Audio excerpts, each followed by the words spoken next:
Hello दोस्तों, ये वोल्टास का स्प्लिट एसी है। प्रॉब्लम ये है कि इसके अंदर जो कूलिंग है वो कूलिंग नहीं आ रही है।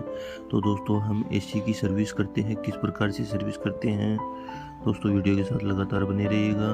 तो दोस्तों आप वीडियो के अंदर देख सकते हैं एसी को हम किस प्रकार से ओपन करते हैं। तो दोस्तों इस प्रकार से हम एसी को ओपन करके सबसे पहले इसके फिल्टर बाहर निकालते हैं। इस प्रकार से हम स्क्रू ड्राइवर से इसको ओपन कर लेते हैं।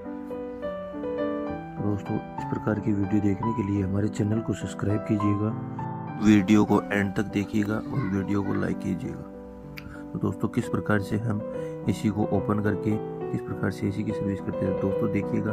किस प्रकार से एसी है जो बिल्कुल चौक हो रही है, देखिएगा दोस्तों बिल्कुल चौक हो रही है एसी। पीछे की साइड से भी देखेंगे तो एकदम से ब्लॉक है एसी। हम इसकी सर्विस करते हैं, किस प्रकार से इसको क्लीन करते हैं दोस्तों देखिएगा, वीडियो के साथ लगातार बने रहिएगा।